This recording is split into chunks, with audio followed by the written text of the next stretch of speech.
Yesterday I made a video where I was working on my inside in forehand for the first time with my left hand, and I left the court feeling a little bit frustrated because I didn't feel I performed that well. But it's not an uncommon thing for me to leave the court feeling frustrated. It's happened a lot since I've been playing left-handed. It's just part of the process that I've come to accept. I normally go home, think through it logically, and come back the next day and try again. So that's exactly what I'm going to do today. Now, I will place the link to that video down in the description so that you can watch it if you haven't already, but I'm making this slightly different style of video where I'm kind of showing you more of my practice to help document the process and to help you understand that there's nothing fancy involved. It's just about structuring things and working on things at the right level of difficulty and really focusing on the foundational components. Now, I'm also doing it a little bit differently today. Yesterday I tried to work on a round of shots and then give commentary afterwards and then do the next round, and I just found it too distracting. I am not good enough left-handed to be able to kind of swap between talking and having a good quality practice session. So I already did my practice session this morning where I was able to just focus on things properly, and then now I'm going to give you the commentary on kind of how things went.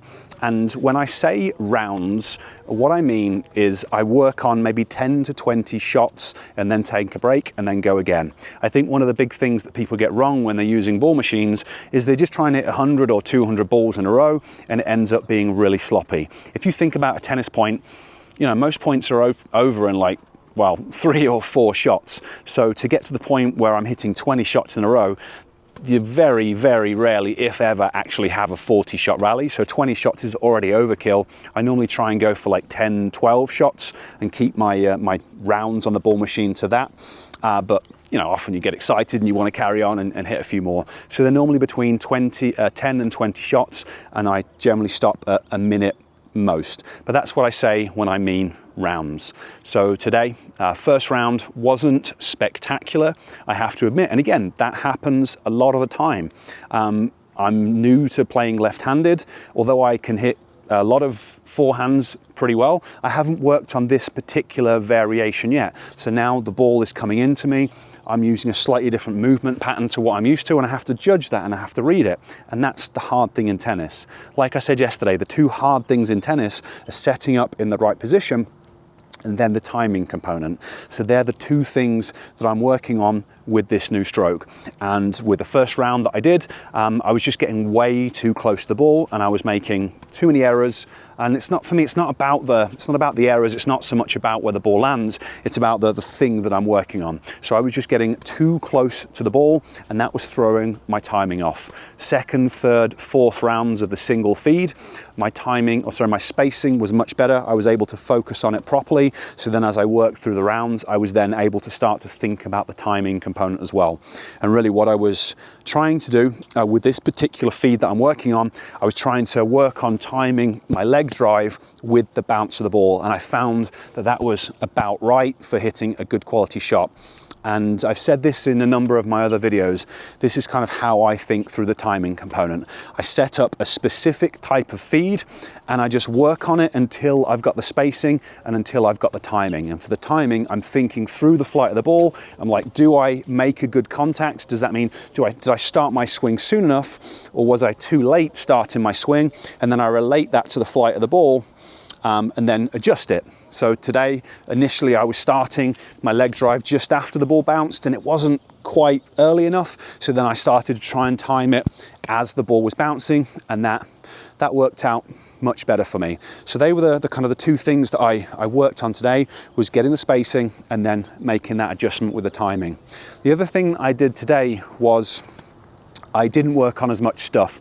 Yesterday I was trying to illustrate a process, and that's not the way I practice myself, so I shouldn't have done that. I normally work at one thing until I can do it. So whatever I happen to work on that day, I generally, if I come to something and I get stuck and it's not feeling very good, I don't move until I've worked on that thing. And it might end up being just an hour in the service boxes if I don't feel that my timing is good in the service boxes. And the reason that I do this is I'm trying to basically build up a repertoire of stuff that I can do.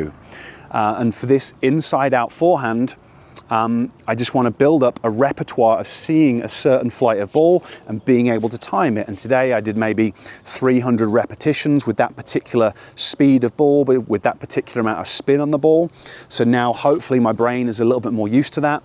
Tomorrow I'll come back out again and I'll set up a slightly different style of feed, because I don't actually check what the ball machine says, so I don't know the numbers exactly. I just go at the back and I've kind of put something roughly where I want it. So each day it's going to be slightly different to the previous day, and I'm just building up this memory bank, because our brain is a prediction organism. It works by pattern recognition. The more times you see something over and over again, the brain is going to recognize it, and then it's going to help you to do whatever it is that you need to do. And the stuff that I need to do is get better spacing and then get better timing. And this is the process that I use to do it. So I worked through single feeds, did 4 or 5 rounds of single feeds, and then I worked on variable feeds, where now it's the same level of speed and it's the same level of spin on the ball, but it's just a random oscillation from side to side, so I don't know exactly where it's going. My job, what I'm focusing on, is when I get that inside out forehand, I just want to do as good a job as I can. Sorry, inside in forehand is just do as good a job as I can with that inside in forehand. And I'm going to keep coming back pretty much every day this week. I can't do tomorrow just because I can't play tennis tomorrow, but hopefully I'm going to come back a few more times this week, and I'm going to make a video each day, and hopefully you'll see some progress. But the big takeaway from today, the spacing was better, the timing was better, which is good, but I'm definitely slow. It's just not a movement pattern that I've practiced that much. I've done a lot of work on my open stance forehand, kind of moving out to the regular forehand side with my left hand, because I really, and I mean really struggled with that at the start, but I haven't actually done too much inside in footwork or inside out footwork, because generally at the moment I'm just saving energy and I'm hitting my backhand and just doing that. So I really need to work on this inside in and inside out footwork pattern, just getting used to moving across and setting up in position. So I'm going to do a little bit more of that this week in combination with just more practice out here on the court, and hopefully each day you'll notice that things get a little bit better and better. And this is the way that you have to approach things.